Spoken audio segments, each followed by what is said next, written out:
I was up. I mean, I hit rock bottom, but I make no excuses.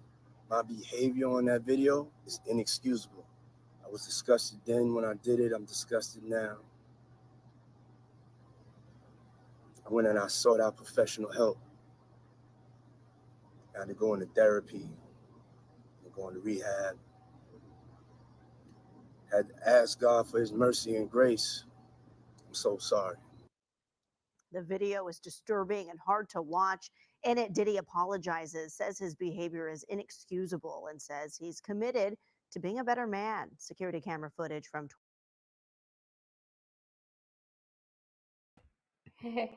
Hey, welcome to the Ladies Room podcast. It's your girl, Ashley Michelle. We got Cannon Hill. We got Mrs. Jovo. Hello. And we got Triple OG. And we got our girl Raven coming to join us in just a few moments. But what you just watched is the video that Diddy posted, I think earlier today, apologizing for the events that took place in a hotel room in 2016.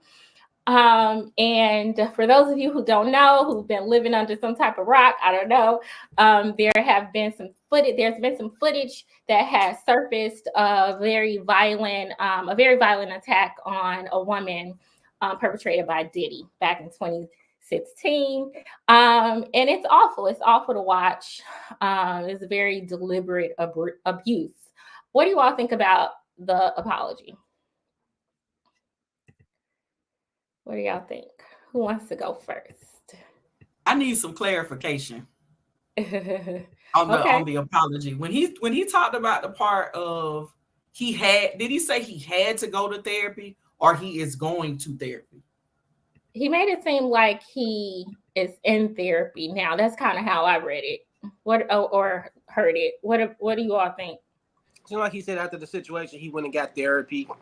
Okay. I don't know if it's because, who knows? I mean, maybe he wanted to, or maybe he felt like if I go get therapy, people that was in his circle will probably look at him like a victim now. Like, oh, he's trying to get help. He's going through some things and this and that. So it all could have been a manipulation tactic for his inner circle, because he still, he probably still want to manipulate the rest of the people too. So, I mean, he has to play the role. Like, oh, I didn't mean to do it. I'm not this type of person.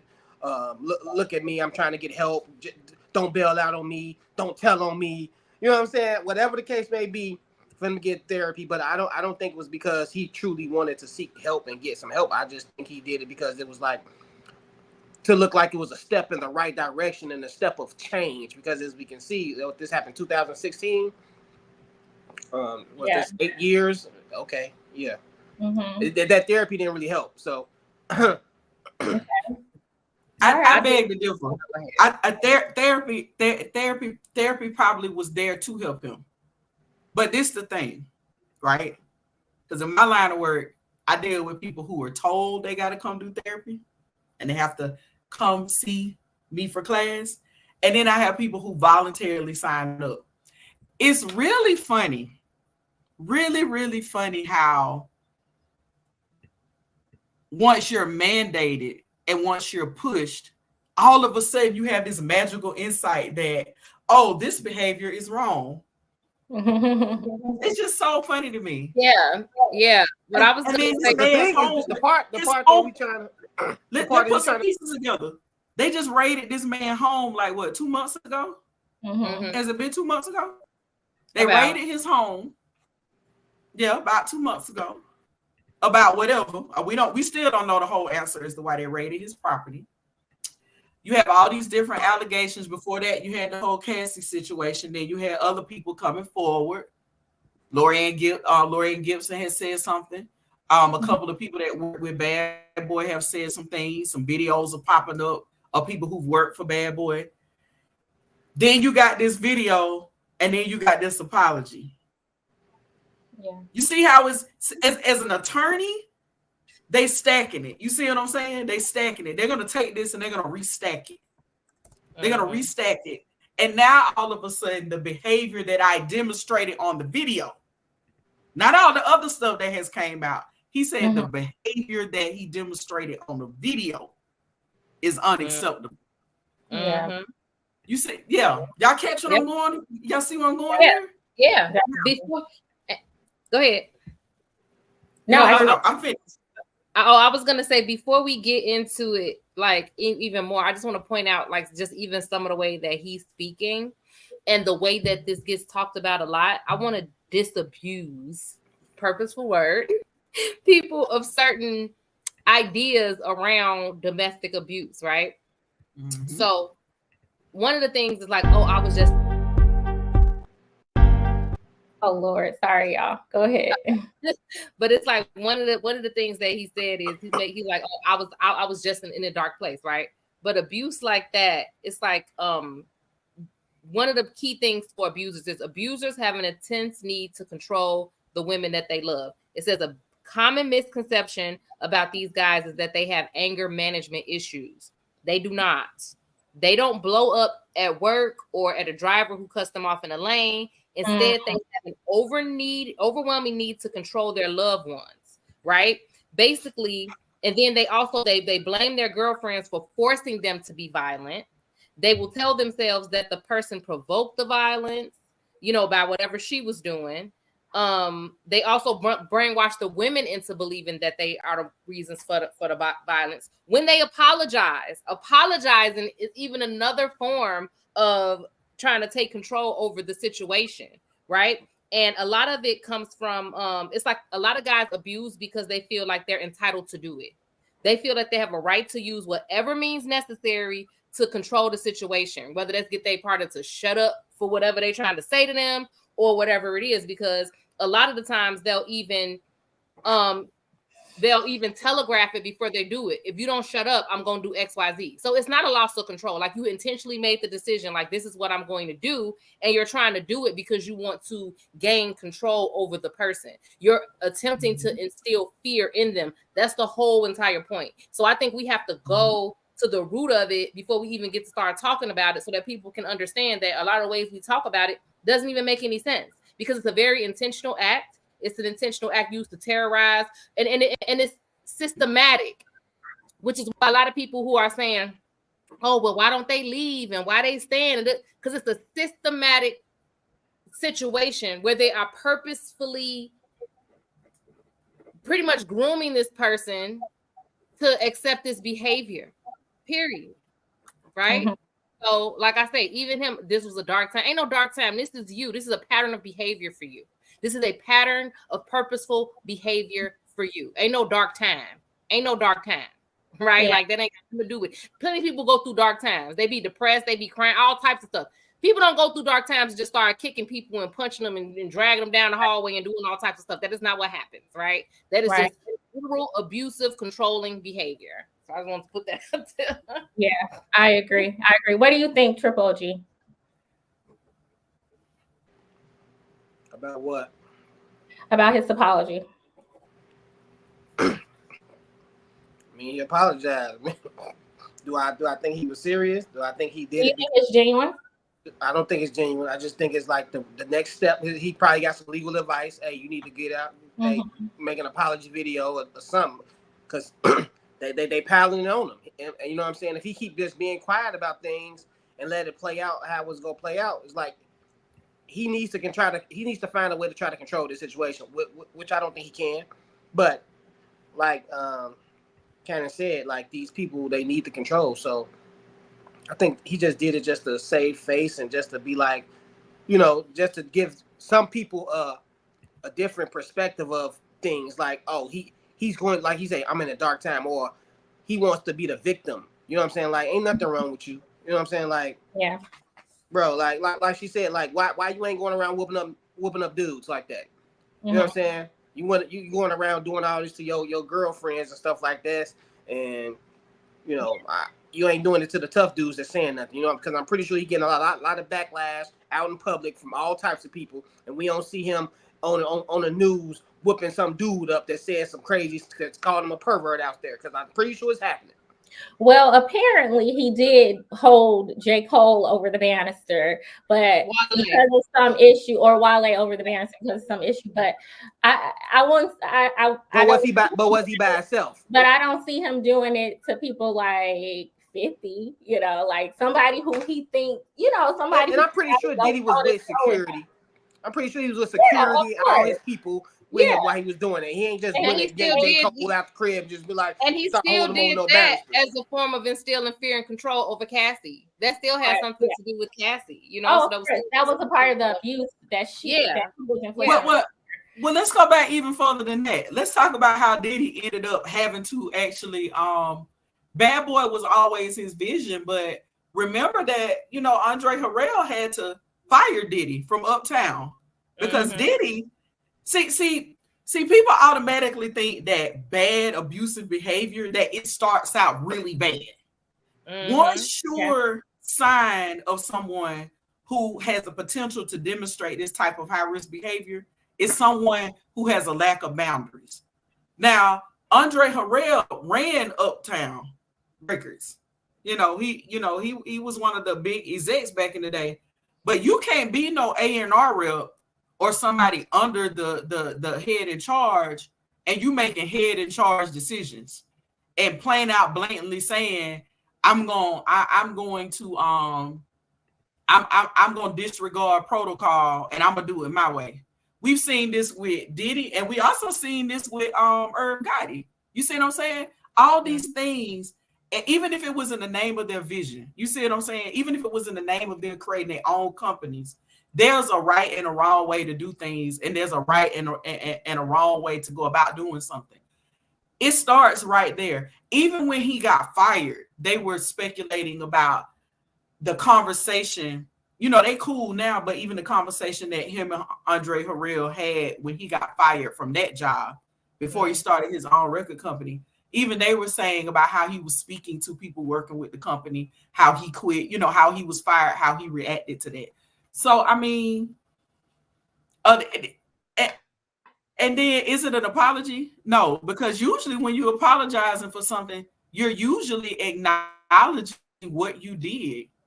He still ain't acknowledged what he did. One thing that I noticed, he just said he was in a dark place. Well, that's so vague. His apology was centered around himself, and that's sign number one, that you're not really sorry for what you've done and caused in someone else's life. You're just sorry you got caught, and he's doing damage control of his reputation. He focused all on him. I was in a dark place. This is why I did it. And it's disgusting, right, et cetera, as opposed to I hurt somebody. I am sorry to Cassie. Like, you did this. Right. He wasn't gonna do that because he already came out and said she was lying and trying to get. So it don't take that. Nigga need to just tell the truth.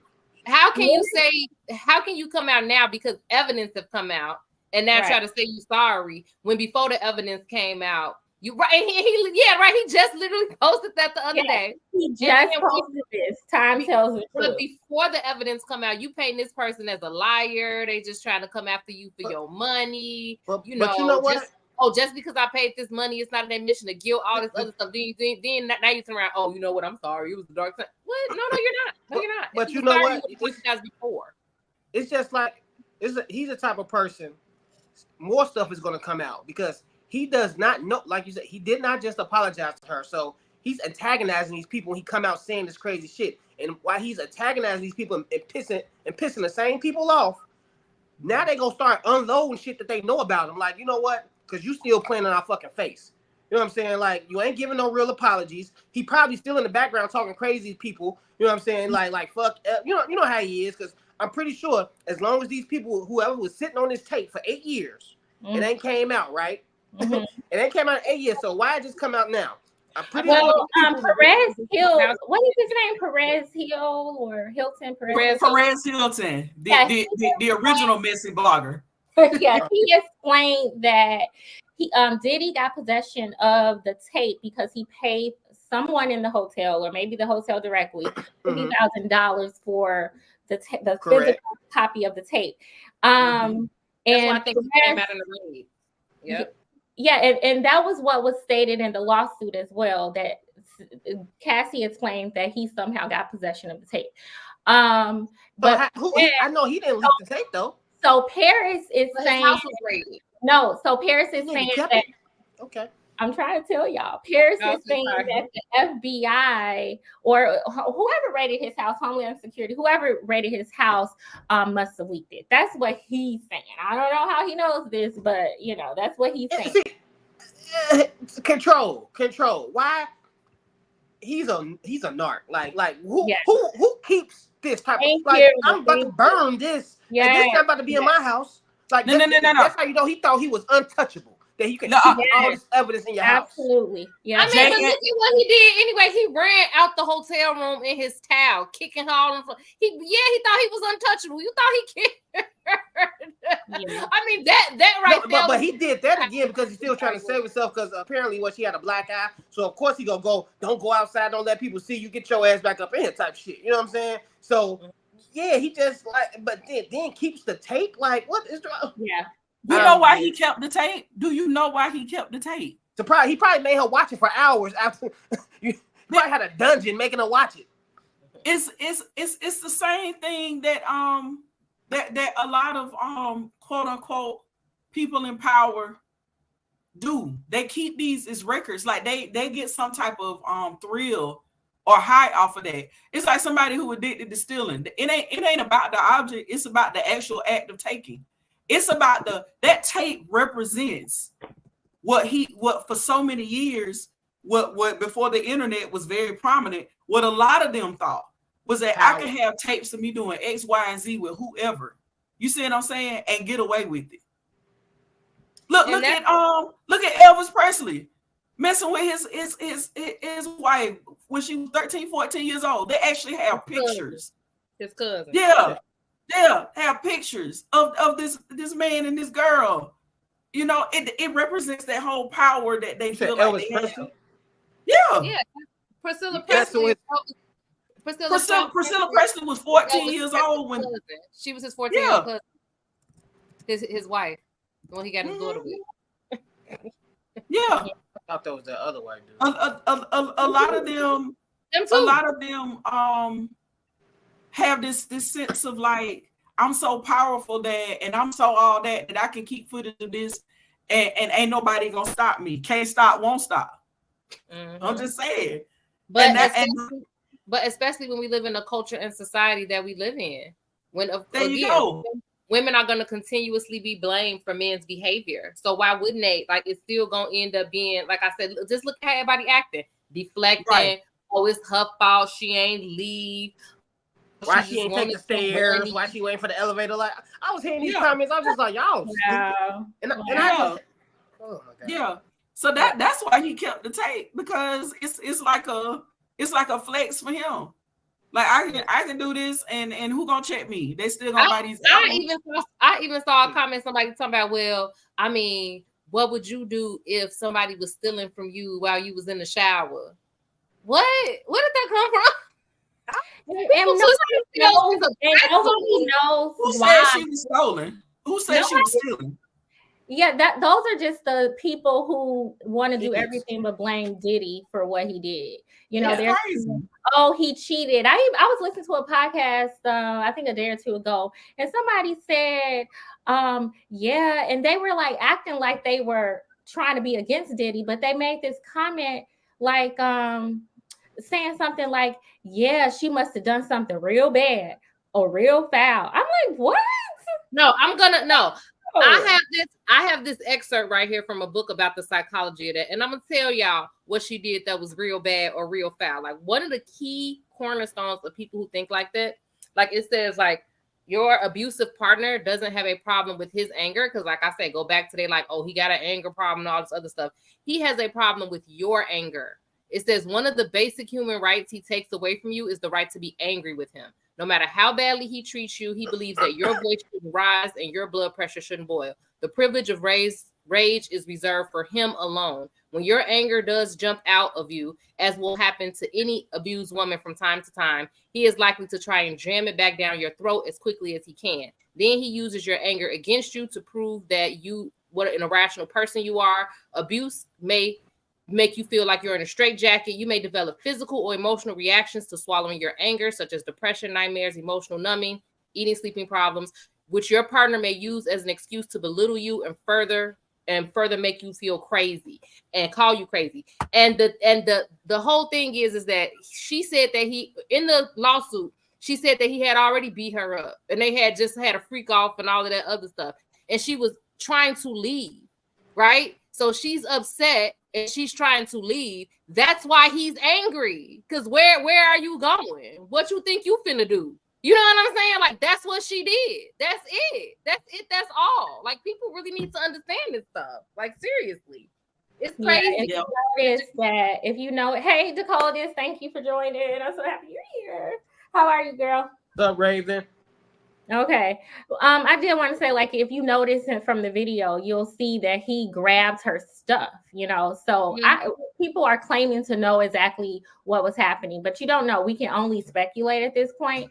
But I think the lawsuit, I'm not sure, but I think the lawsuit said something about her trying to leave. And if you look at the video, yeah, he runs down the hallway to assault her and he grabs her things. And that was shocking to me, you know, because it's easy to ask. It's not shocking, but it just stuck out to me because a lot of people always ask, well, why didn't she just leave? You know, and I can see why somebody is thoroughly afraid to leave. I used to not understand that, but I can understand that, you know, when somebody has been violent, and not only have they been violent to you, but they've been violent to people around you. You know, yeah, like that's what's pissing me off the most. People act like these fear tactics that are being instilled in people aren't effective. It's effective. The person is afraid. Like, what are you not understanding? And especially somebody with as much power as Diddy that has been able to buy freaking security footage, blowing up people's cars, doing all of this stuff, you know, just getting to her whenever he feel like he got her whole career in his hands and everything. Why he was untouchable at that point? Like the thing is, people lack empathy, and people think that they are so much superior than what's going on in life that it could never happen to them because it ain't happened to them. It's easy for somebody to say, "I would have did this," and I would have let nobody do this to me because that should have never happened to you anyway. So yeah, you can say all types of shit. So, but you can't. But on a smaller level, these same people are going through these similar situations. It's just not people cars not getting blown up, but they still getting manipulated and controlled because this is the world we live in. You know what I'm saying? So no one is past getting manipulated or someone trying to control them, and most people fall prey to it because most people want what they want, or you know what I'm saying, and they give in to certain desires because of their selfish needs. So. You know, and maybe it started off like that with her, like, okay, but and he knew that. And like I said, and manipulators know that, like, she wants this, so I'm gonna dangle this in front of her. And of course, he didn't start doing all this as soon as they got together, like we talked about previously. But like it gradually grows, you know what I'm saying? And once a person gets hooked, it's just like crack. Oh, you hooked now? I got you. But you know what? It ain't even about why and how it started. It ain't even about her 19. That's all I'm gonna say. 19 years old. Stop it. And a lot of it is the origin of, but really, honestly, when you objectively look at this tape, like when you peel back all the extra fluff and look at the layers of it, this man kicked this woman while she was down. He was hitting her. He was physically aggressive towards her. He put his hands on her. There is nothing right about that. Like that's. We can talk about what happened afterwards, the money, but what happened before that. But when you objectively look at the facts on this tape, this man actually put his hands on this woman, and he needs to be held accountable for it. That's the facts. That's all of it. Period. And then the other point I want to make is it's funny to me how people think that money just is like the cure all, the end all, the be all. Well, let's just say, for instance, God forbid that somebody like him or others. How many abuse victims we know that once were abuse victims, they no longer here anymore because somebody took their life or they took their own life because of the abuse. The money not gonna be no good then. You know, think about back in the day, Tina Turner. She wrote in her book a couple of times she tried to take herself out at the height of her career with Ike and Tina. Like that has nothing to do with it. The money can't save you. the money can't save you. And people who keep talking about that, well, she getting this and she getting that or whatever, she has to go to bed and wake up, unless she's doing a lot of therapy, which I suspect that there's a reason why that all of this quote unquote is coming out now. This woman is married and has a family. There is no start or end date on how this type of trauma can affect what you got going on in your prison. It could have been something. Y'all understand what I'm saying when I say that? Yeah, like she's in a new part of her life. Yeah, I know. And she probably understands that I cannot move on with the rest of my life until I get this part behind me. You know. And the other part with people saying they're just nonsense about why you didn't come to.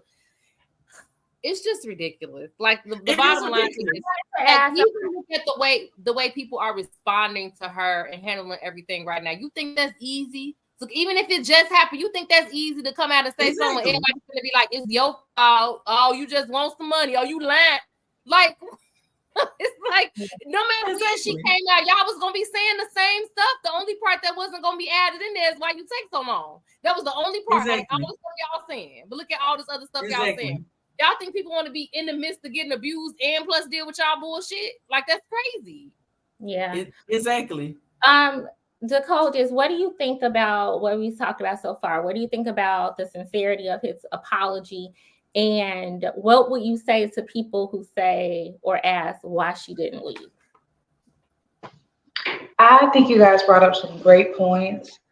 I just want to highlight that sometimes people do this stuff just because they like to. It's not because they're angry or, somebody pissed them off. Some people just like to beat people, So, because I don't want people to think, oh, what if I just don't make him angry, I don't have to deal with that. If he gets off on beating you, then there's no way to not make that happen. Some people he's gonna make any excuse. Yeah, like he exactly. I don't know if he has an anger problem or if he's a sadist. Who knows? I just hope he go to jail. But as far as people asking why Cassie didn't say anything sooner, all I'll say is look toward how everything happened with R. Kelly. Those women have been talking about what they've been going through for decades. And he just went to jail like yesterday. So, there's a lot into it. And I think if we keep giving these kind of guys excuses, well, he was just mad or he had money, he had power, it's just going to start a domino effect. Because having money, power, being invincible, whatever, that don't give you the license to treat people bad. Absolutely. Right. That reminds me of Slim Thug. We all know what he had to say, when Cassie filed the lawsuit. And now he said, go ahead. What you say? I said, do you have the original video of what he said? Let me see. I'll see. I'll play it. Yeah, because let me play like the thing is just the like I say, the quickness and the willingness to demonize the victim, the woman that is the victim, and in defense of the man every time is what I think needs to be a case study. Yes, it needs to be a case study, because I also feel like a lot of these men exhibit the same behaviors, and that's why they motivated to do that. I really honestly do. I think they see themselves in these men, so they make all of these excuses, like they don't think that they're doing anything wrong. Oh well, when my girl had pissed me off, I had bust her upside the head, so let me come out and defend him because it ain't that big a deal. And she probably did something. You know what I'm saying? Because they be doing a lot of the same stuff, so they don't see the issue in it. They don't understand how much that pro code is ingrained in them. I'm at the end of the law with this. Like, objectively speaking, when you look at the tape and look at the facts, he put his hand on another person and caused physical harm. When that happens, you are supposed to be held accountable. When that person if that person decides to go press charges, you need to be held accountable to the full extent of the law. That's it.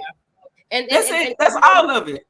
The other thing that I've been seeing a lot too is a lot of men coming out saying, like, as men, we know how that made us feel because it's so upsetting. Because if that was our daughters or our whatever, we would want to do. But it's like, but the key is, maybe if it was your daughters or your family member, but what if it was your woman? What do you do to your woman? Like, you know what I'm saying? Like, a lot of y'all do the same stuff and then turn around and be like, if it was my daughter, like, but y'all condone and do and exhibit the same behavior. So like that's been other women don't matter, right? Real men, Right, here's what know if that was our daughter. Yeah, but what about your woman though? How many of y'all actually doing stuff like this to your woman? All right, here's what Slim Thug originally said. Cosby coming back and getting puffed. I don't believe in it, man. When shit go down, speak on that shit right then, or it's out of it. It should be null and void. You shouldn't even have no type of nothing. You shouldn't be able to do shit unless you let the people know what happened immediately. There should be a time limit on this shit. What happened was you got around them up, stand up on love shit. This is what happened. I'm gonna tell you what always happened, right? You was with a billionaire with all this bread all this time, and then you went followed your heart with a trainer. That motherfucking apartment got smiled in the bitch. That lifestyle fell off. Now it's struggle time. The love wearing off, and now you trying to come up with ways to figure out how to get paid. Now I'm healed and I can talk about it. I want to expose niggas in my books. You did that. What's up, everybody? It's your boy. He's disgusting. I just cannot But stand she it. did There's what so though? many grown men Like, who think you like did. this. That's crazy. It's just sad that it takes a video to show that, you know, abuse happens to women and that people dismiss it all because they don't tell when they think or other people think they're supposed to tell. Like, I don't even think it's that. And then they wonder, yeah, go ahead. No, I don't even think it's that. I just think it's just here you are again. You know, how many times do it? Just like I tell y'all all the time. Black women supposed to bear all of the responsibility of everything that happened bad in our community, according to some of these folks. These girls dressed in a certain kind of way, blame it on the women. These girls having kids without getting married, blame it on the women. Your man can't find a job, you ain't no ride or die, blame it on the women. And this just another notch to put in their belt. Relationship. Oh, you picked them. Oh, you chose them. Exactly. It's just a whole nother notch in their belt to avoid accountability. And what I say every week on this show, it is so easy to make up so much BS instead of work on yourself. That man been using money, power, disrespect towards not only women, but probably a lot of men that work for him, disrespect towards anybody who would sit around and I guess or people in disrespect towards anybody. He been doing this for decades. You see what I'm saying? He been doing this for decades. Like this ain't something, this ain't an isolated incident. Come out and know everything that happened. And everything that happened is that she in the wrong. She just money hungry. Ain't nothing happened to her. She was a willing participant. Exactly. You know, like all of this stuff. And then when the video come out, all he could say is, "Oh well, you know, I'm sorry, but you know, but it do be happening the other way all the time." What? I don't like the way he played it. I don't like the way he treated it like it's losing a basketball bet. He said, "Oh, I'll just take this L." You know, he's like, damn, Diddy, I tried to ride with the black man who had no charges. Yet I can't stand behind this. I'll take this L. And but he's saying that like he devastated that he can't stand behind it. Man, I can't defend let me tell you something. I wanted to keep demonizing her. I just really wanted her to be wrong. I'm so mad. Like, that's how he sounds. Right, exactly. He's mad because Diddy made him feel like a goofy.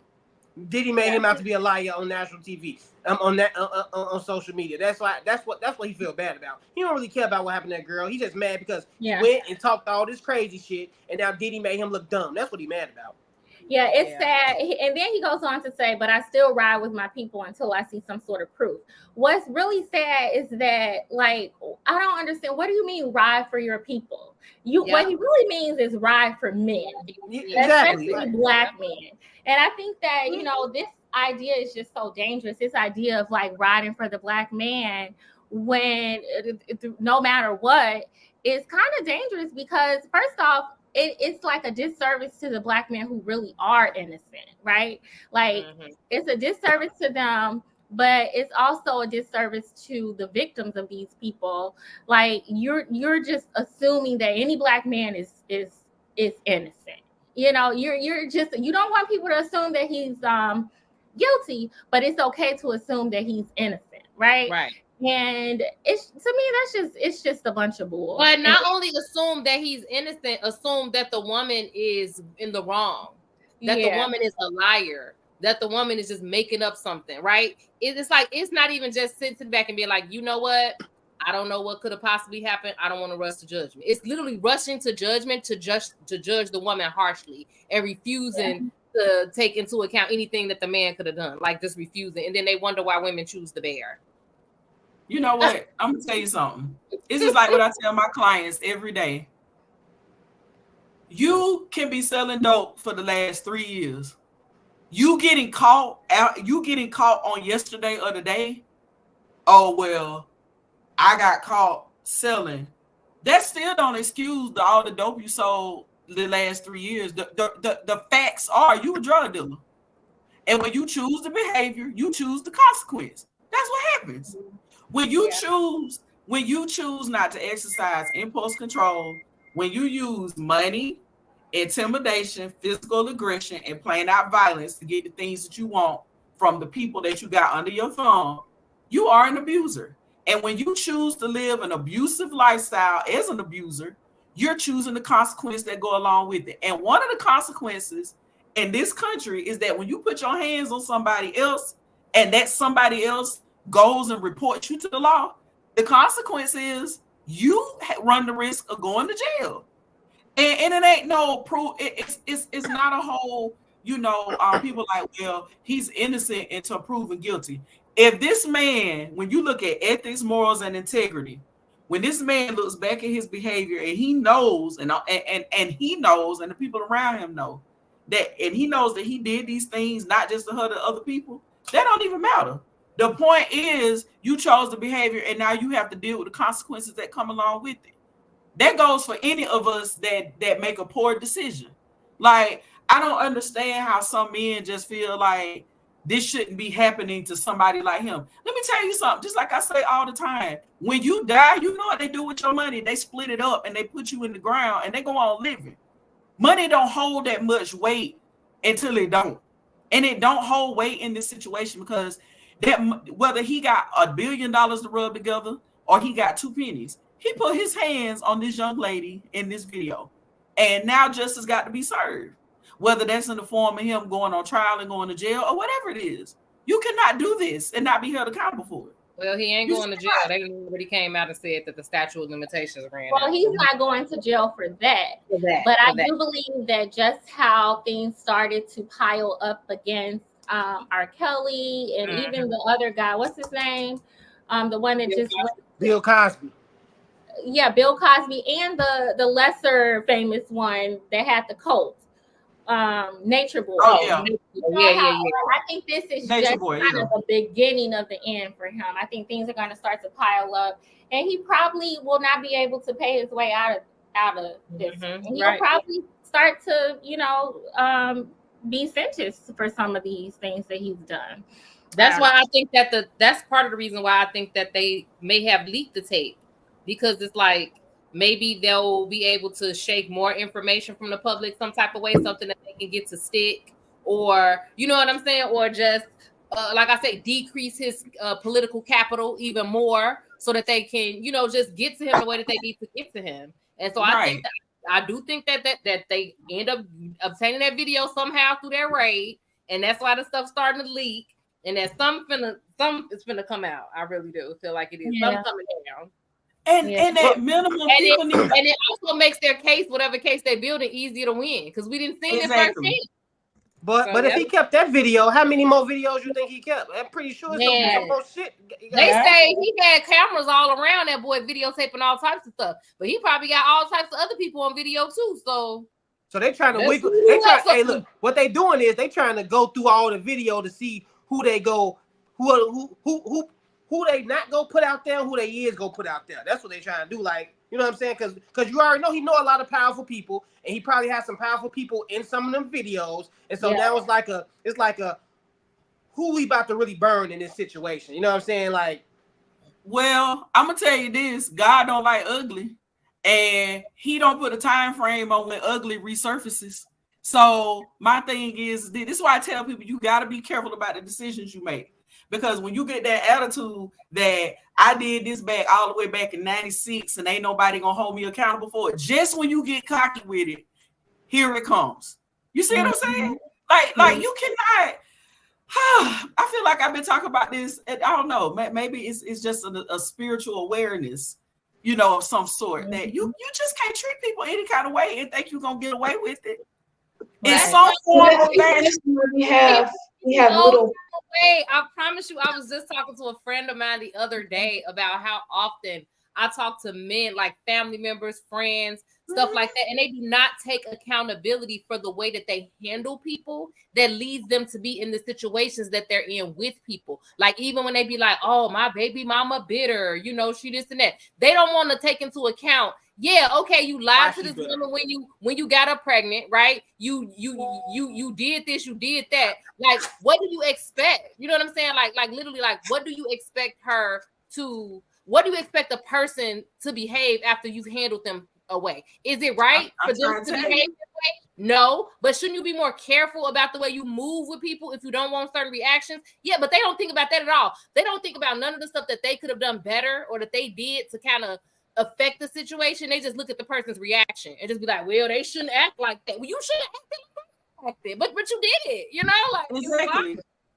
exactly. It's so many layers to this. And then I just say one more thing. Mad because I don't want to be with her. Yeah. Last up for like 3 years, you know you didn't want to be with her. You know what I'm saying? What do you mean? It's so many layers of this, and I'm gonna just say this, and I said this on the show a few weeks ago. Like, you get a lot of people who complain about the types of relationships they find themselves in, and it's like what I tell folks all the time. A lot of times, you the common denominator to some of this stuff that's going on in your life. Like, you reap what you sow. I'm a firm believer in that. And it's a lot. It's that person out there trying to open this business. You trying to make things happen in your life, but you don't even know how to treat the people that you share your bed with, people that you live under a roof with. You don't even know how to treat them with decency and respect and do things in your stay place and order. But then you go outside your house and you have the nerve to form your mouth to say that I got so many haters and the world is against me, and this is why I can't get nothing done. No, you can't get anything done because of the way that you treat people. That's why. Like, I believe in that so wholeheartedly, and I think we live in this society today where folks just feel like, well, this person got this much money, this person got this person got that, and they got the upper hand. Literally, your level of integrity and consistency with your integrity is what gives you the upper hand in your life. The more you behave in integrity and just do the right thing because it is the right damn thing to do on a consistent basis, blessings on blessings will come into you. Not trying to preach, but I will go there. You gotta be mindful of how you treat folks. And see, Bill Cosby, R. Kelly, P. Diddy, a lot of these other folks, they all gonna be. You see what I'm saying? It ain't about picking on rich folks or picking on people. When they show video, when they have written documents, when they got people testifying, you got to be held accountable. You got to be held accountable. And that regular Joe Blow who can't open his business to save his life, you're being held accountable right now because you won't even acknowledge what you've done. But to the people that are coming to you. But it's not even just the people. The thing is that I know for a fact that a lot of these men know how they're supposed to treat people, right? Because they don't be treating their friends the way that they treat the women that they engage with and interact with. Like, they know good and well if they lie to their friend all the time, or they snake their friend, or they manipulate them or do whatever, that person either gonna beat you up, you know, hate you for whatever they're gonna do. They know that, so do it. They don't treat because they don't want to lose their friendship, whatever. But they have been conditioned to think that's the way they're supposed to treat women. Like, that's why I always say it's a lack of empathy. It's a lack of being able to put themselves in someone else, in a woman specifically, position and say, you know what I want to be treated like that. They don't think that. They be like, oh, this is a woman. This is how she's supposed to be treated. You're supposed to handle a woman like that. This is how it's supposed to go. How do you all think that R. Kelly and Diddy compare in terms of why they abuse? Like, why? Yeah. Or the root of their abuse. I mean, I just say this. Back to the environment that we're in, where again, men think that women are for their pleasure, that women exist for their needs, their pleasure, their whatever it is that they want. That's what they think women exist as. So it's not just Kelly and Diddy. It's a lot of men. Yeah, I asked that question because I know that, you know, and not that one is better or worse than the other, but I believe that R. Kelly became an abuser partly because of narcissism, but also because of the abuse that he experienced. I think with Diddy is purely narcissism. This is just my opinion. This is just from speculation and from what I've seen from Diddy over the years, from way back to how he handled the people on Making the Band. It seems that he has a complex, you know, like Darren said, he's a narc. He's very narcissistic. He wants to be seen as God. He wants control. He wants to be seen as better than and superior than people. And I think a lot of that is, you know, the root of why he abuses. I'm not saying that's the only reason, and I'm not saying that it makes it okay. I'm just saying I think he has a complex. Like he's. I feel like, and it's, you know, it's hurtful to say, and it's probably go, you know, piss a lot of dudes off, but I just think this is the way dudes are, and you can tell by, you know, the way dudes act, and then the way dudes come up with these excuses for the dudes that act that way. So, you know, if you just giving all these excuses for these dudes that's acting this way, then you feel like that ain't nothing wrong with it, and if you feel like ain't nothing wrong with it, that means you've probably done it or will do it. You know what I'm saying? So, and that's like, and I see that, and it's just not with rich people or people with power or money. Like she said, this just how society has raised men to feel like they can do whatever they want. Women are objects. Women are not human. So, you know, men have been treating women like dogs, like pets. You know what I'm saying? Do what I say do. I'm gonna do this to you. I'm gonna hit you when I want to. I'm gonna have sex with you when I want to. I'm gonna make other people have sex with you, or whatever. And of course, there's levels to it. You know what I'm saying? Everybody ain't got the resources to do what Diddy was doing to all these people and to cover it up and stuff like that.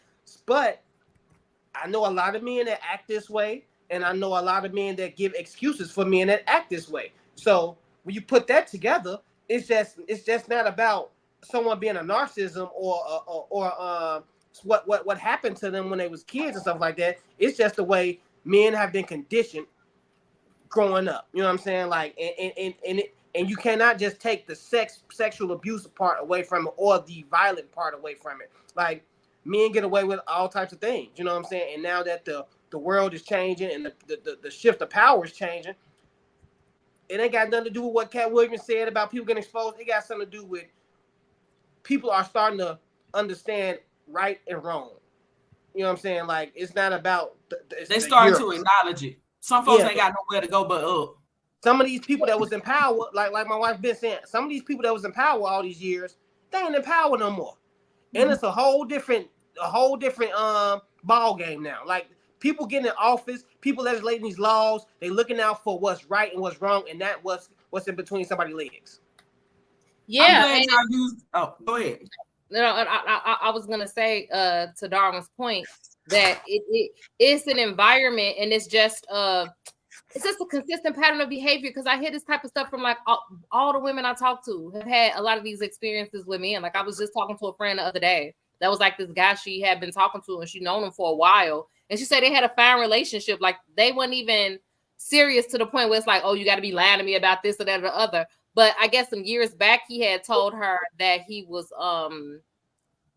divorced, and then he had made a comment or something that led her to believe that he was still married. And when she asked him, his response was, "Well, why would you if you already asked me before if I was married? Why would you ask me again?" Mm-hmm. You know what I mean? It's just what I'm saying. It's like a lack of. It's just you know what I mean? Yeah. It's like a gaslighting, or like a. It is like that's your first initial reaction, right? But it's too common. Too many people experience that type of behavior. You're like, is that somebody literally calling somebody out their name or beating them up and pushing them down the stairs? No, but that's still like just like this abusive behavior. Like, well, why would you ask me again? You already asked me before. No, why would you lie? No, why are you a liar? Why are you know you what lying? I'm saying? Exactly. Like, what? But they so Exactly. used to handling women like that.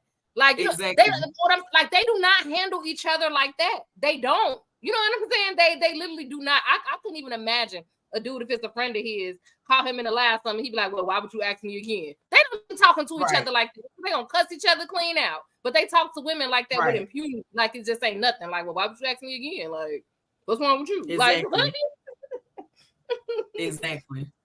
I'm glad y'all used the word narcissism because I had to break out my books.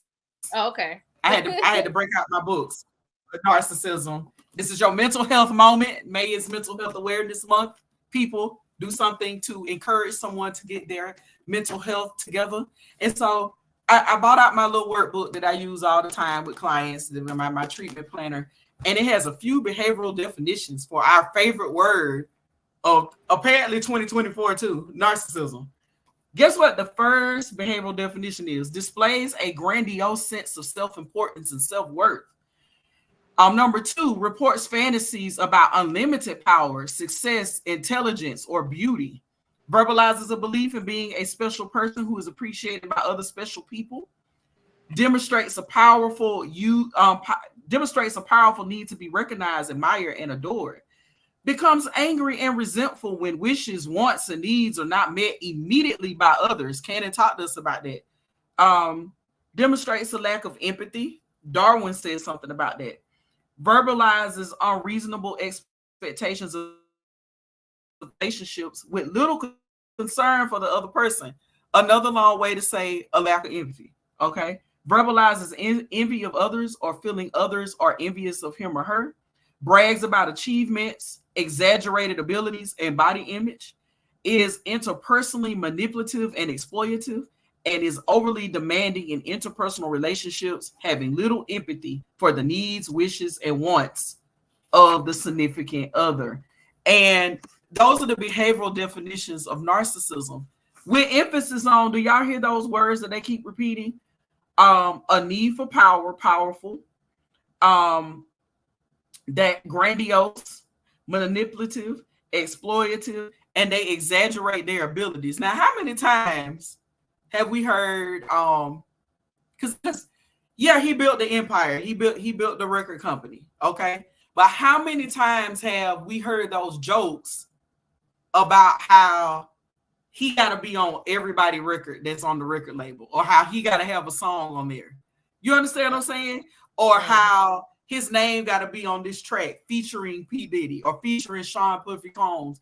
Or even the whole old video from the Source Awards back in the day, when Suge Knight said all up in the videos. See, we've been joking about this behavior for years, but now it's like, you see what I'm saying? What was a joke, now it makes sense with the narcissistic behavior. Now it makes sense. Did we lose connection? I hear you. Did y'all? Okay. Yeah. So all the stuff we joked about where we were like, we used to say, he thinks all that. It goes with the pattern of behavior that we're talking about, right? That grandiose sense of self, that whole, I exaggerate my abilities and my achievements. You know, I am the one. I am the one in charge. Like, all the things we joked about with Diddy ultimately are characteristics of someone who would do something like he did on that tape. Yeah. There you go. Grandiosity. All right. I want to ask you all this. So, who should go down with Diddy? I want to play a clip from his former bodyguard who witnessed a lot of things. And so, yeah, let's respond to that.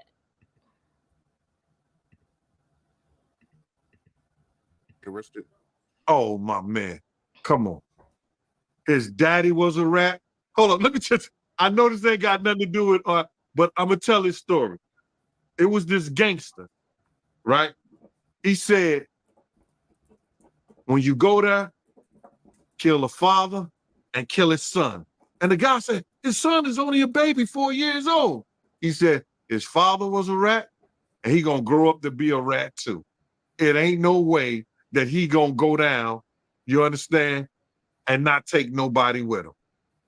His father was murdered because he ratted out his team that he was working for. Think Diddy would chase some people down with him if he get arrested?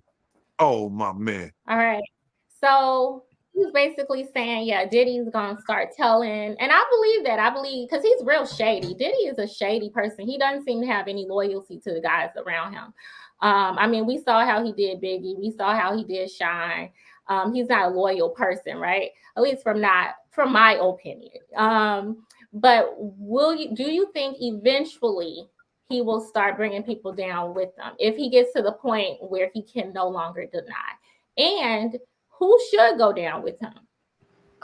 By default, yeah. I don't think he personally going to do it. I think these people, just because they loyal, they might get on this. They might say some things on record, and they might get caught lying for Diddy, and that's how they're going to go down. You know. But I don't. I mean, what he gonna say? Oh, they watch me do it. Like, okay, cool. I mean, whatever. But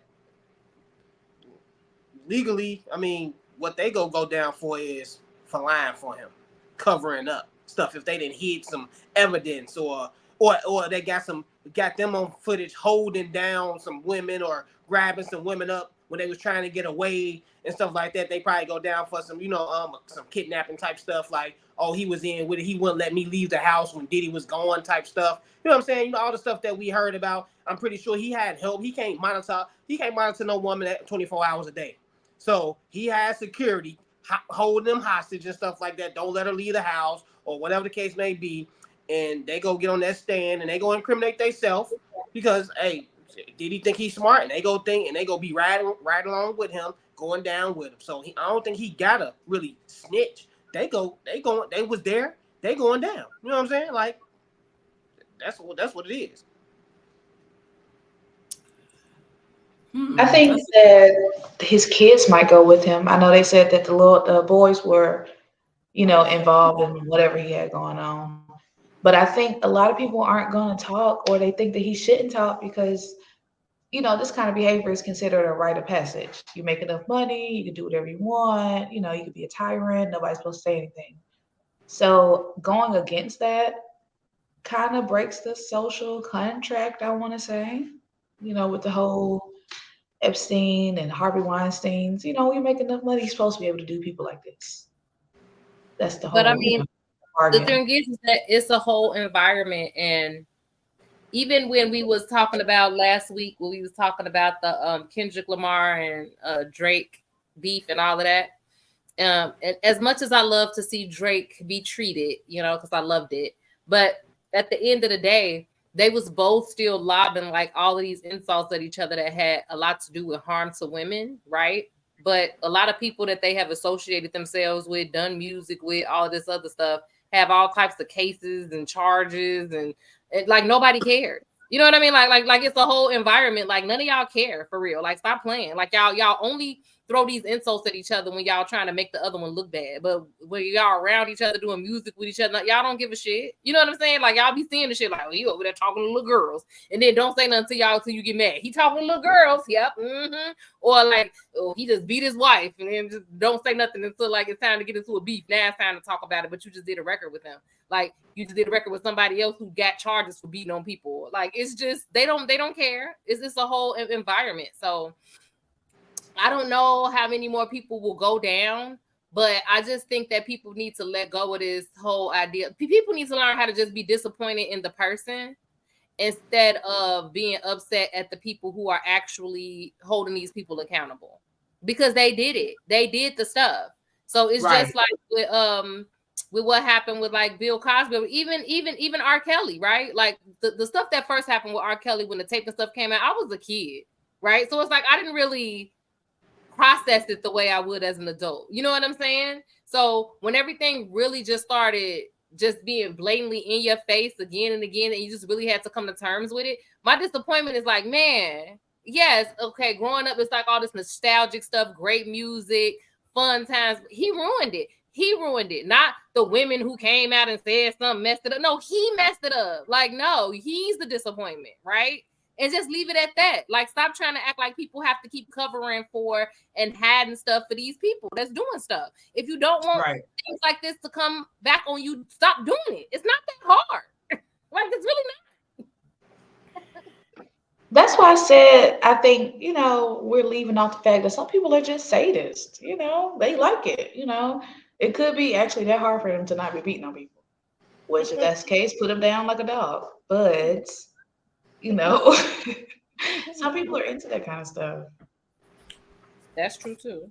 And because of the support that they get too. Even with the video coming out, he still has a gang of support, and stupid people just still, they gonna be outside the jail. If he gets locked up, they gonna be outside the jail, free Diddy, this and that. Even with all this proof that they got, they still gonna say free Diddy. Just like they did R. Kelly. Free R. Kelly. They still out there. Mark, they need to let him out. Why? Why do they need to let him out? Right. So the world, I mean, of course, the law is to keep people safe, but the law really divides the good from the bad. You know what I'm saying? Like, you either on this side of the law or you're on that side of the law. And it ain't nothing that can make a person that's on this side of the law be on that side of the law. If that's just how they think and this is how they wired, that's just how they is. So we have to be careful about, even when we trying to talk to these people that we know are on the other side, like, hey, they don't mean us no good. You know what I'm saying? Like, sometimes it just be like, I ain't gonna say nothing to this person. And that's how I've got lately. I don't even talk to a lot of people no more, or even try to debate, because I just be like, you know what? It's like Batman and the Joker, right? Ain't nothing nobody can say to Joker to make him be like, Batman, right? He really right. You know what I'm saying? Like, he ain't, Batman is good, you're bad. No, the Joker think he's good. The Joker don't think he's bad. It's just Batman gets Joker. That's how I view the world. Like, you got these dudes over here that's just how he is. You can put them through therapy, shock therapy, whatever the case may be, they still go come out and be like, free R. Kelly, free Diddy. And that's just how it is. So I don't even know what I want to clarify when it comes to mental health is that the counseling, the therapy, the mental health treatment, that is to improve the quality of their life moving forward. Therapists, let me get all the way in the camera when I say this. Therapists do not believe in accountability. We fully believe in accountability. If we didn't, it wouldn't be that little clause, but sometimes some of us got to dress up and testify and go to court. Like, you still got to be held accountable for what you did. Like, and the other thing, though, he still got to be held accountable. You gonna get all the help you need, but he still need to be held accountable. Correct me if I'm wrong, Ms. Jovo, but isn't it a specific type of therapy an abusive person needs versus just like regular couples therapy? Absolutely. And actually, I've read where it says like just going to regular therapy can be more detrimental when you have an abuser. You're going through that specific type of abuse prevention. It's specific programs that people have to go through to understand the control behind this, the addictive piece behind this, because drugs and alcohol are not the only things you can be addicted to. Just like Raven mentioned, some people are sadists and some people do get into that lifestyle. And just like with any other lifestyles, like when people use drugs and alcohol, when people steal, when they go too far with this specific type of behavior, they need a specific type of treatment to go along with this. Like, people be acting like treatment excuse people from being held accountable for all of the negative consequences or all of the rule breaking that went along with their unfavorable behavior. And that's just not true. Like, I tell my client, you know how many people I've told, like, I'll see you when you get out. You know what I'm saying? Like, I'll be ready to work. Like, that ain't me. I'm not going to sit up here and write letters to judges and attorneys and all these people saying that, well, you shouldn't go to jail because you need to work. You work on this after you've been held accountable for your behavior. That's what I tell people who sell dope. Like, hey, if you Peter Pan, Robin Hood, or whoever you want to be, you saving the hood in your mind because you out here selling this stuff. Go right ahead and believe what you want to believe, but the law is the law. And if the judge say you got to do 10 to 25 for selling a rock, or you got to do this or that, guess what, sir or ma'am? You got to do it. They got the evidence against you. And in the event you ready to change your life when you get out, or even the resources that are available when you in jail, they are there. get the help you need. See, when people sincerely want help and they see that they need help, it don't matter when they get the help. Okay. They can get it before they held accountable or after they held accountable or during that period of accountability. Like, that does not excuse, treatment is not an excuse to be held accountable for your behavior. It's just not. It's not. Okay, well, I have a question. Now I'm curious. Both of their ass. What kind of therapy would a sadist go through? Like, are y'all gonna beat him back or? No. So it's so many different realms of therapy that deal with impulse control. Like for me, I deal with DBT, which is dialectical behavioral therapy, where you learn a series of different techniques as an alternative to some of the things that you were doing to cope with some of the stressors and that need and desire. You know, when people have a dopamine release in their body, it looks different for all of us. You know what I'm saying? So that's where the psychotherapy piece comes in, and then the therapeutic tools are introduced. That's how some people do it. Then you have cognitive behavioral therapy. A lot of people have been indoctrinated and they've been socialized to think that certain things are okay. This is where you got to challenge a person's thoughts so that they can change their behavior. So, you know, it's different for everybody, Raven. It's different. It's very different for everybody. I just asked because I know they would need more than just a strong talking to, you know? Yeah, no. I mean, I get it. Like, people, I've seen what clients have this level of awareness and they start to discover who they really are when they are healing, and they see why they need to be held accountable. See, I'm sorry to say this, but no, I'm not sorry to say this. Diddy don't think he need to be held accountable. Nope. Yeah, that apology video was trash. Yeah, he about 2 or 3 days late and a few dollars short. You see what I'm saying? Like, he don't feel like what he did was wrong. He feel like he did what was wrong because we've seen it on tape now. You see what I'm saying? That's what I said to get on the show. What's interesting is that you can tell that he knew a lot of this stuff was coming though for a long time. Like, think about the rebrand and the re-image. He tried, like, he started calling himself Brother Love and I'm just love and all this other stuff. Like, I feel like with what happened, like, I guess it was like after Kim passed, and then I guess after Cassie finally left him and all that other stuff, it just seemed like he felt a lot of this stuff was coming. So he tried to rebrand himself as this loving person, and I'm Brother Love, and everything is all love. Like, he knew it was coming. Remember Kim Porter was writing the book. Remember that. I want everybody to remember that. That is often swept under the rug when you talk about Kim Porter. Kim Porter was writing a book, and it was rumored that they had got into it about details of that particular book. And in some of the comment, and I don't know how true this is, so I'm just reading out some of the speculation that I read in a couple of, music journal, magazines, whatever, online. But the rumors were his thing was, why you want to expose the kids to X, Y, and Z. And a lot of folks said that was a cover up because she was getting to a place where she was comfortable being without him. And see, let's go back to what we said, me and Cannon, when I sent you guys the comment that I saw online, where it ain't as easy as people think it is to leave an abusive relationship. It's not. It's not easy at all. And so when the abused, when the victim is starting to regain their power and the abuser gets note of this, they're going to do any and everything to make sure that what they done is not exposed. You see what I'm saying? But people are so crazy to say that anyway. When most of the violence escalates up to the point of the person being unalived when they're leaving in those relationships, that is normally the most dangerous time for a person in an abusive relationship, is when they actually try to leave the person. So to keep being like, why didn't they just leave? Oh, like, it's so ridiculous to me. It does not reality. Exactly, and every abusive relationship is not based on specific types of abuse. Like, I need people to like I know Lifetime movies like depicted this when we was growing up, but for some of us who grew up around some of this unfavorable behavior, we understand that there's many complex layers to this.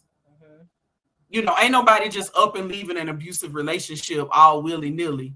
Like, and if you've done that, kudos to you, but that don't give you the right to judge anybody else who don't just get up and Sometimes leave. it take a minute to even realize you're in an abusive relationship. There you go. Exactly. You know what I mean? Exactly. Like, because But then you have to acknowledge that some people they have a support system that isn't even supporting, it's more detrimental. Because you know, when Tina tried to leave Ike, what her mama say? That's a good man, Savannah. Like, you know, and then your support system actually being your detriment. They're trying to kill you, girl. Don't well, do it. some people don't have a support system at all. People act like, especially if, like, let's say somebody is in an abusive relationship, they have children or whatever, they act like it's just the simplest thing to be like, oh, okay, I got punched in the eye yesterday, so let me go live in a homeless shelter. No. You know what I mean? Like, what? Exactly. People think it's just so simple.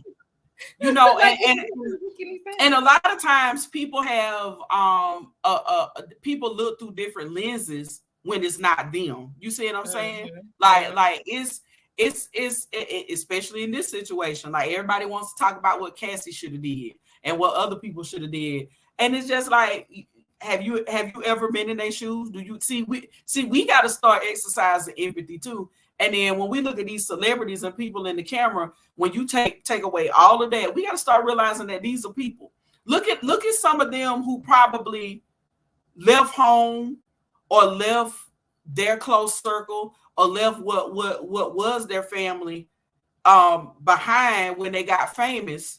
They're not as close to some of those people that used to support them. And so now you don't, you know, because people get in situations where the abuser alienates you from having a support system. You see what I'm saying? Look at how what his other Diddy's other baby mom, Misa, the one who is the stylist, yeah. You know, she forged that bond with a lot of those artists because, number one, of course, that's what she do for a living. But number two, think about just in general when people are dating, you tend to form bonds with the folks that know the both of you all. You see what I'm saying? Them being famous don't exclude them in terms of how people behave and how they react when they're in these situations. Like money and they status, also act like people don't have shame. Like they probably want people to know. Like who won't people even know they get knocked between the washer and dryer? They act like people don't also blame themselves. Like, oh, well, maybe if I wouldn't have said that, or if I wouldn't do that, he was just having a bad day, or that was just out of character, or if only I could just act better, then he won't do it. Because they also act like people be getting abused 24/7. They be acting like it don't be good parts in the relationship. They act like somebody just beat on all the time. Like, no, like like they go on dates, they do nice stuff for each other, all types of stuff, right? So why would somebody just?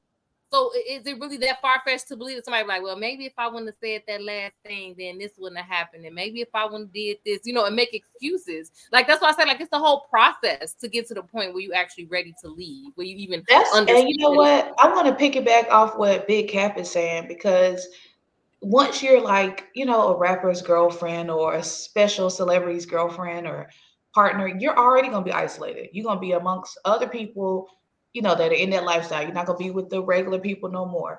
So if Boosie Girl, who else he say? Pimp C, R. Kelly, Nick Cannon, if all of their women are getting beat on and you show up brand new, surely you're going to know that you're probably going to get beat on too, girl. You know, and so you're going to be less likely to say something because you've been brought into this cycle where everybody's being treated as disposable. So, you know, you don't want to add to it. But I don't think people really want to change that atmosphere, because some people genuinely think they're going to be that next rich person. They're going to be the next Nick Cannon or next P. Diddy, and they don't want nobody to snitch on them either. So I got a question, like moving forward, like after all this blow over and Diddy pop up with a new woman and this and that, like, and things like start Miami. Out, yeah, and things start coming out about her, like, because I'm like, he's a public figure. We know what's going on. Like, these dudes out here in the streets, these women really don't know what's going on with these dudes, right? Ain't no film, they ain't not on camera getting with evidence and all this other stuff, right? So when they get with these dudes, a dude can tell them like, yeah, she was lying on me, this and that, or XYZ wouldn't be the case, and she might be like, okay, I see for myself. So I'm pretty sure, like, And I think that's why these dudes be saying the stuff that they say, because if I was to date a woman and I know all she do was degrade men and beat on men and it's known, it's public record, she got video cameras out there, and I still be like, I'm about to still date her. I would. It's like, yeah, I'm a victim. I'm a victim because I got beat on, but did I bring this on myself? Because there is a difference in the way that men and women are conditioned to move in society. We see it right now. People are conditioned, both men and women, to give men a lot more grace for things than women are given grace for. So like you said, yeah, if a woman get freaking labeled something, yeah, she might want to be labeled that for life. If she labeled a hoe, she a hoe, right? She this, that, and the other. A dude, oh, he just going through a dark time. Oh, he just needs some help. And that's just he just but what I'm saying, nobody really believe that shit. Yes, they do. TD Jakes just literally stood up in front of his congregation, and the stuff be so subtle. But they didn't believe him; they believe God. But no. They believe their faith. They believe the word. What I'm saying is that the stuff be so subtle, but it be so impactful. So it's like, even listening to him speak, he was saying how, oh my God, this is horrible, this stuff that happened with Cassie. Oh, I saw it as a father, I feel this, that, and the other. Then he pivoted and switched over to how Diddy needs help. We have to help him. He needs help and forgiveness. And we have to do X, Y, Z. So it then turns him into a sympathetic figure that is going through some type of mental health crisis, that's having a tough time, is what I'm saying. So as long as that is the prevalent idea in society, which it is, look at how often men are forgiven for stuff all the time, is what I'm saying. It's like, but they're even doing it now. So what I'm saying is, then how can we, and then we was just talking about this, how men a lot of times will get the younger women on top of that, the ones who don't have the experience and the range, right? Like I said, Cassie, he got with her, he was 19. So they get this girl fresh out of freaking high school, no life experience, no nothing. Oh, I was just having a tough time, or I'll change it. And then they're like, oh, well, it's gonna be different for me. Yeah, it's gonna be different for me. Yeah. And that's make him mad like the other girls. I'm not gonna make him upset. He was going through something with her. Yeah, because he was difficult. He was going through something. Yeah, and and it's all the stuff that, but it still goes back to, we cannot ignore that we live in a society that does place the burden of fixing men on women. I was just talking to another friend about this the other day. How often do you hear men talk about how their wives or their girlfriends or their women made them a better man, right? How often do you hear women saying that? Hey, how often do women say, my husband made me a better woman? You don't know that. Y'all ungrateful, because y'all some ungrateful mother. You hear men talking about how women make them a better man, how they make them a better father, how they do all. You don't hear women saying that. So it's like, you have to understand that the responsibility is put on women, that you have to somehow make him better, or do this and that, and then he'll be this way. Like, even when they talk about like sex and stuff, if she didn't do this, then I wouldn't do that. She got to keep me from doing this, and then I won't. It's like, or even what people say, women. What do they say? Women control the culture. If women will be better, then men will be better. What? Excuse me? Like, exactly. So you can't ignore that it's the whole culture of that, like it is. So yeah, these men don't have no problem getting them another woman. They're gonna go get them some young woman that don't know no better and manipulate and lie to them too. Like, and they don't fall. And a lot of times, what people don't understand is that, I read off those behavioral definitions for narcissism. A lot of people who have those types of behavioral traits, they don't even recognize the importance, or let me even back up further. They don't even know what true high self-esteem is. See, what they think that grandiose attitude that they have about themselves is high self-esteem, when in actuality is actually the very opposite. See, he's somebody that has to overcompensate. I met a lot of guys like that in college. I went to a predominantly white college that had a HBCU feel, because all of us of color knew each other. And I went to college with some people that looked like me, that grew up in 2-parent homes, and they grew up in the suburbs outside of Atlanta. And they in their minds, a lot of them wanted to be, quote unquote, thug. They wanted the hard life. So, and I'm just, and for somebody who came from the situation I came from, I'm on campus just looking at these fools like they really want to be hard. They really want to be thugs. They really want to be like, they really want to be accepted and validated and looked at in a certain way, thinking that that's what's going to make them feel good. And I think Diddy one of them, you know, had a single mom. His dad was for the streets. Absolutely was. Like the guy said, his dad, I think, got killed when he was younger or died when he was younger or something. Mm-hmm. And here is this young black man being raised by a single mom.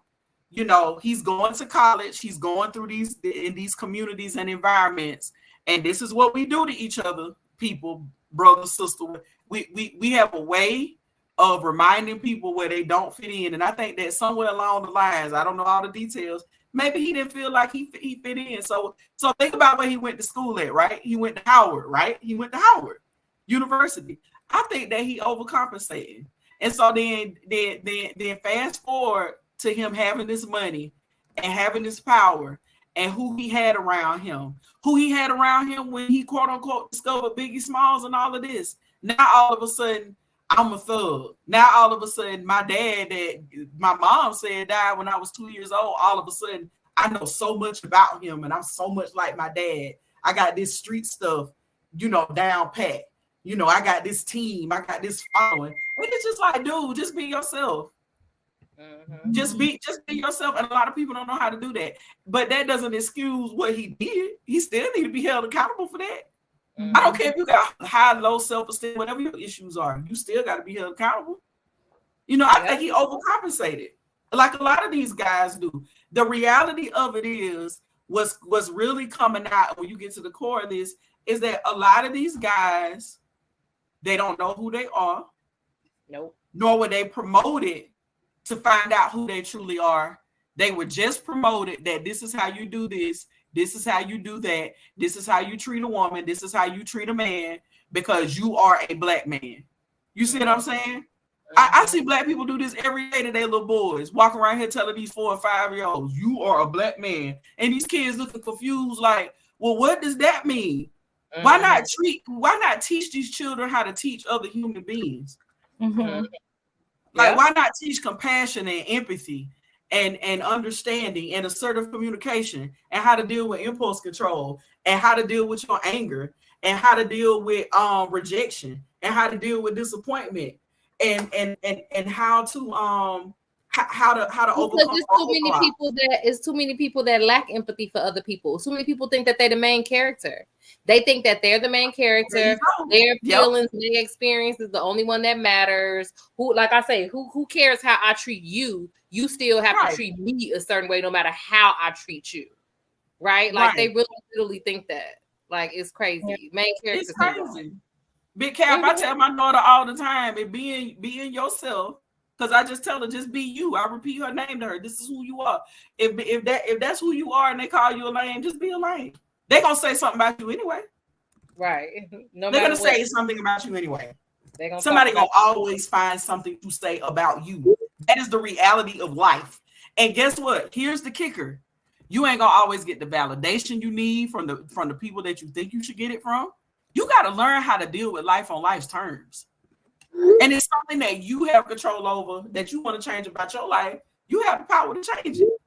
And see, our subject here, he ain't figured that out yet. He been looking for the wrong stuff, multiplied with some of these addictive issues he got. Because I keep telling y'all to read Superhead book. I want some of y'all to go read it because she described it to a T. And what she wrote in that book about him matches about exactly up. Yes. What she said about Jay-Z. And about Ja Rule, I'm telling y'all to go get the book. The book. What she said about Diddy? What she said about Diddy? Yeah, that he had these different sexual fetishes, and that he treated these women and men that he dealt with specific types of ways, and that nobody, and I mean nobody. She said nobody steps to Sean. That's what she said in the book. She said I only remember her saying that Jay-Z had a big thing. And that Lil Wayne was the best in bed. Those are the only two things I remember. Man, go back and read. Read why that book. Nobody. Why do you think he's so influential? Is it just the money? He doesn't strike me as being somebody that's like intimidating. Like he's, you know, he treats people poorly, but people act like grown men act like little boys next to him. Is it the money? Is it the well, because he obviously has some type of skill set, right? He's been able to build this empire. See, the thing is, a lot of times people get a lot of leeway. People give a lot of leeway and give a lot of reverence to people who have these talents, to talented people. Same way they treat athletes, same thing they treat whatever. So I think it's only because of the amount of power, influence, and money that he was able to accumulate due to his skill set. You know, his skill set as a producer, all of those things. And then so now that leads to the respect or the reverence that he gets. I don't think it's necessarily the type of person he is. I think it's because he's able to accomplish his skills. I think the reverence and respect he didn't get when them kids was calling him, "Oh, you a lame, you ain't no thug." Because that's what if we gonna talk about it, let's just talk about it. This is what we do to each other. We do this to each other. We do this, and I think he experienced it. I want some dudes to chime in the chat. Like, you know, somebody like some of y'all grew up in some great homes, but for whatever reason, you want to be a thug. Why? Yeah, because so many of them tie the idea of that to manhood. So that's what manhood is. They tie their sexuality and their toughness and all of this to being a man. That's what they think being a man is, and it's unfortunate.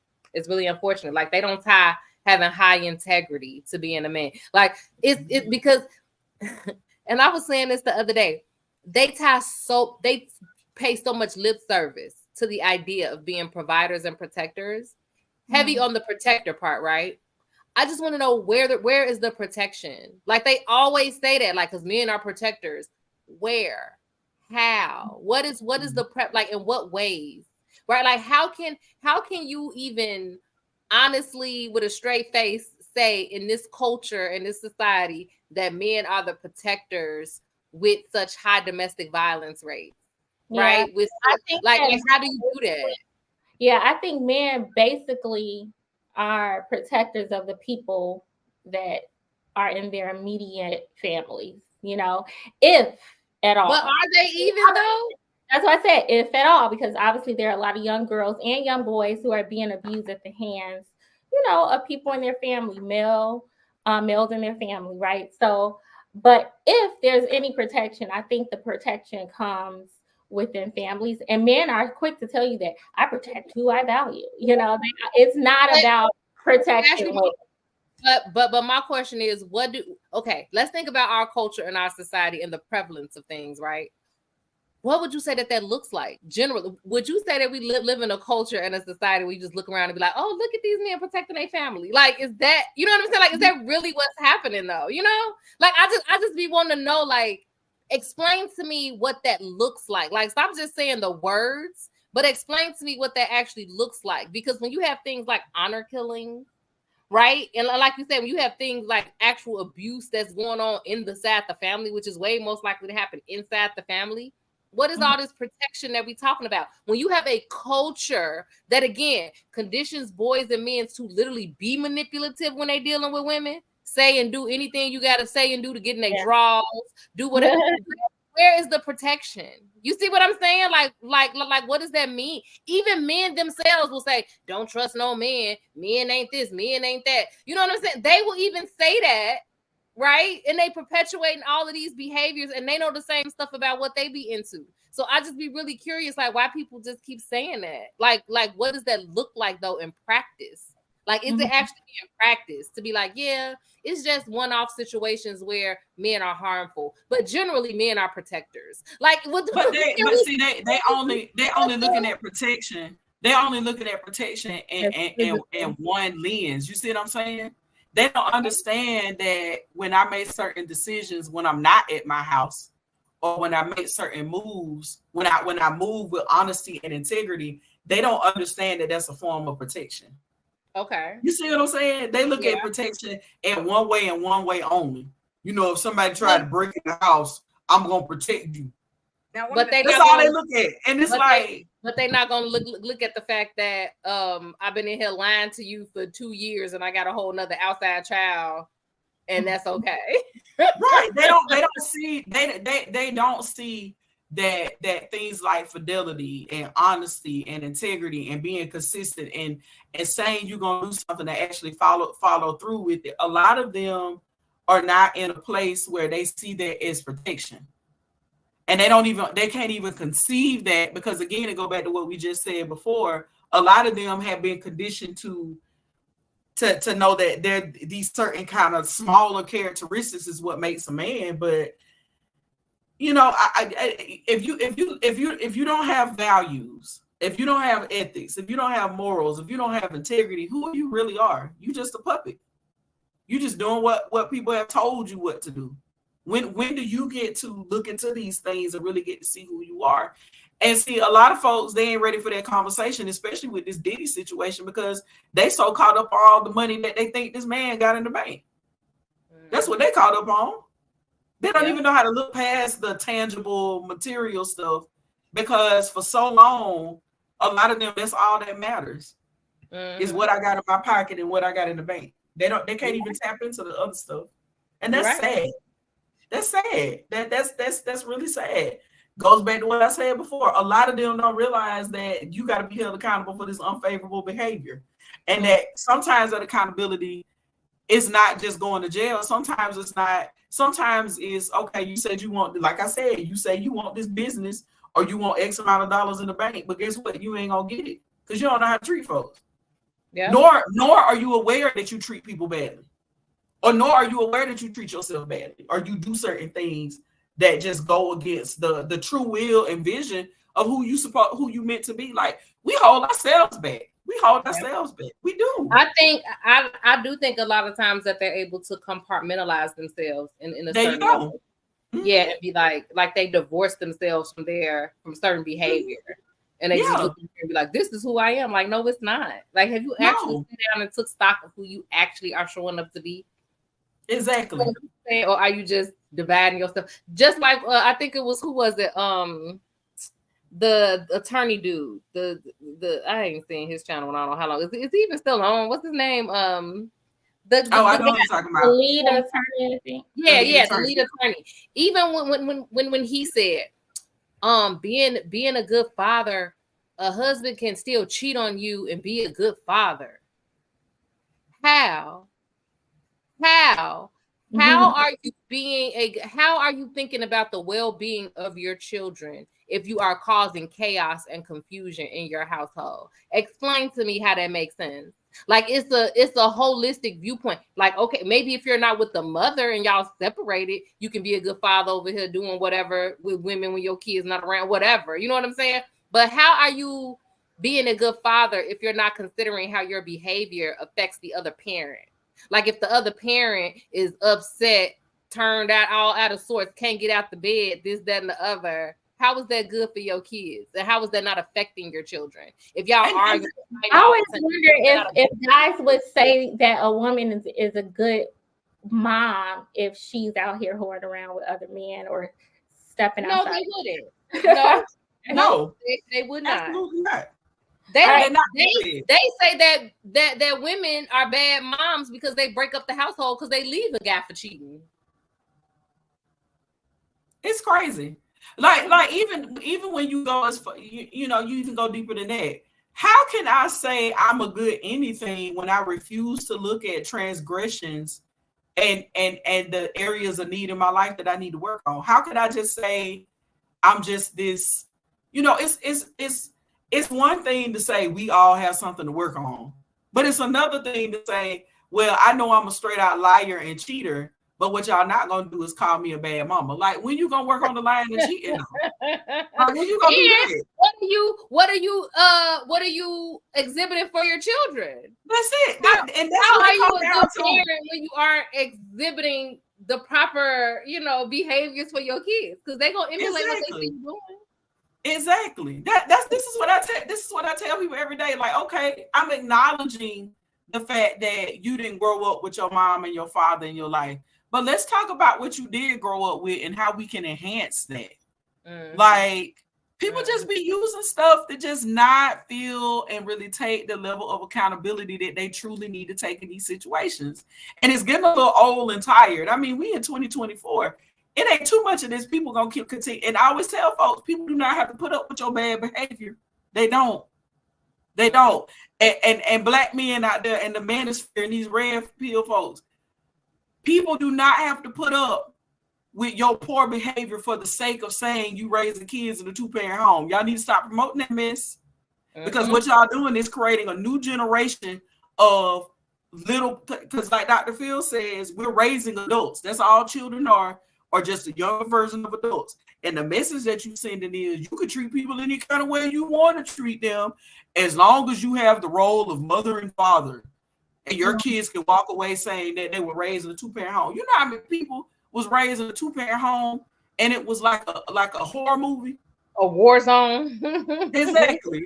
Yeah. Like, yeah, like that's why people have so many issues, because of the influences they've had in their lives. Like, yeah. So yeah, it's just crazy how anything to blame the woman, right? Like, oh, she broke up the home, but you know, the cheating husband didn't have anything to do with it. No, they be literally or vice versa. You know, anybody, you know, your actions have an impact on people because they believe that they're entitled to this behavior.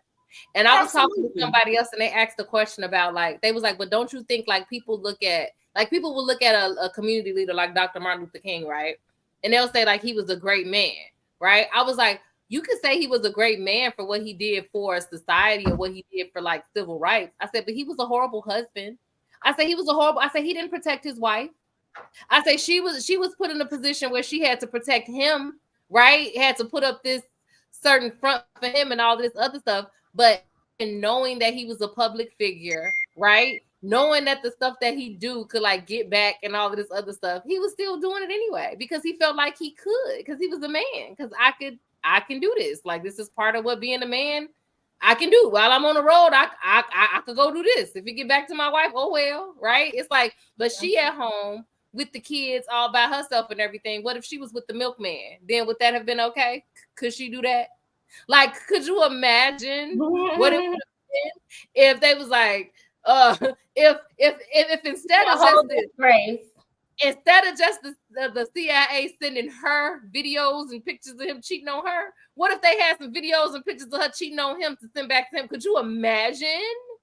What? It's just saying, like, it's just this idea again. Girl, they would have been sitting all women on the back of the bus, black and white. Hold up. This in. The tide is changing. We're gonna let y'all black men sit in the front of this bus because y'all got these harlots living with y'all. We're gonna put these harlots in the back of the truck. Right. But it's just this again, it's just this idea that I can do whatever my heart desires as a man because I want to. And you just have to deal with it because this is your job as a woman to deal with myself. And then you are tasked with making me better. Why are you not making me better? That's just crazy. See, and that reminds me of y'all saw the Chiefs kicker or the football player, whoever did the speech, talking about how his wife made him he's a father and a woman's greatest gift in life is giving birth to some big head man cheering. Like, it's so sad. He came to them people graduation and told them their degree didn't matter. Come on, that's that CTE. Now that's that CTE. I'm telling you now. Y'all gotta get them. Hey, Raven, I've been saying that for a lot. I've been talking about CTE since before Will Smith and them made that movie. I've been telling folks, like, y'all got to understand that brain injuries, like, for real, and the high illiteracy rate, all that combined, I think it's just. Have y'all heard of The Handmaid's Tale or something like that? Yes. That's what it's giving real bad. It is very much so. Stupid strong men thinking they need to make decisions and give opinions, and I just need men to stop giving opinions for a while. Don't give opinions on nothing else. Don't. Do you know that there are politicians right now trying to do away with no-fault divorce? Yeah. They're trying to get Roe v. Wade. They getting rid of Roe v. Wade. They trying to get rid of, instead of them just actually putting in the work to be better partners. They rather just try to put all of this other stuff in place to like trap women. Yeah. All right, y'all. I'm going to go ahead and play this video. I'm going to close this out. Well, actually, no. Let me give everybody a chance to give their 2 cents. Their last famous words. So if nobody remembers anything else you said, what would you like for people to remember about this conversation tonight? Who wants to go first? I'll go. All right. So Cannon, go ahead.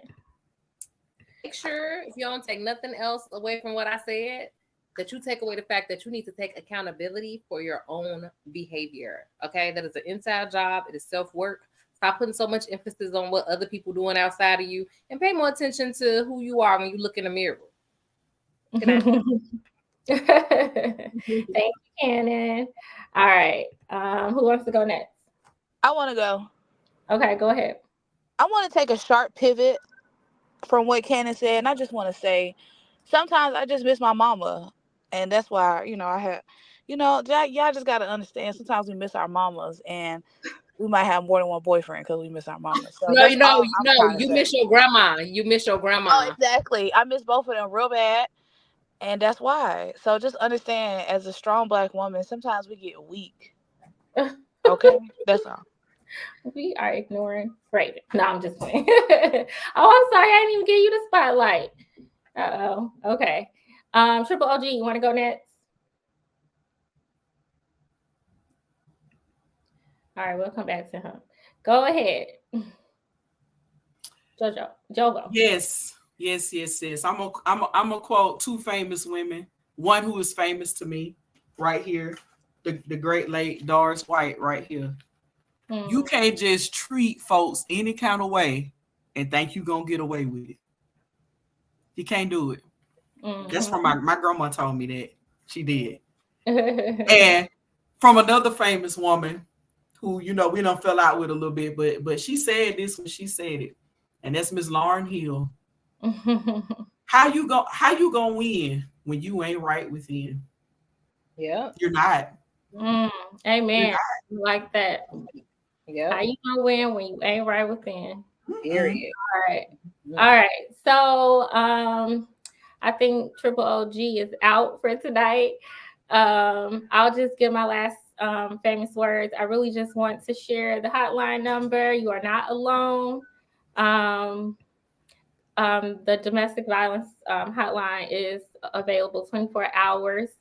And I also just want to share, reach out to somebody, reach out to, a family, a friend. I know sometimes, family and friends, they probably act like they get sick of you complaining about your issues, but you got to reach out to somebody and have a plan.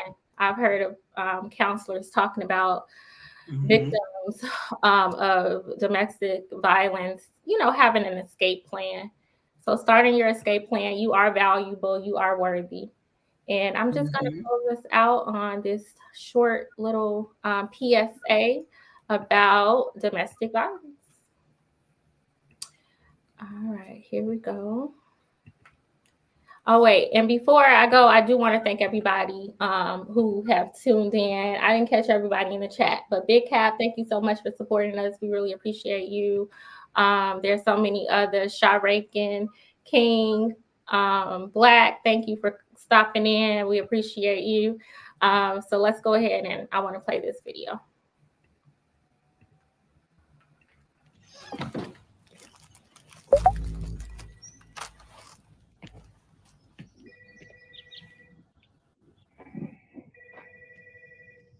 What do you think?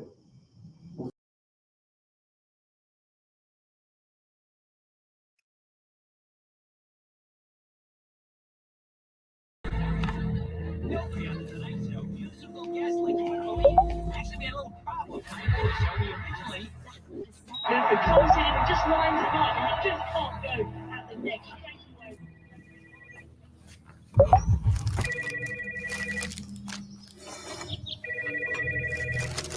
Thanks for calling. Leave a message after the tone. We'll get back to you. Hey, it's me again. We haven't seen you in ages. Call me back.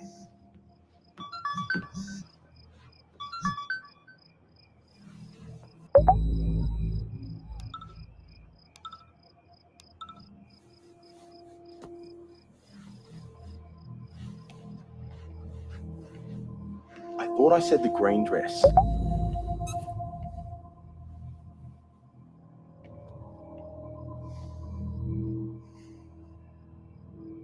The red flags of domestic violence are often hard to spot. If something doesn't feel right in your relationship, find information and support at thehandyguide.com.au.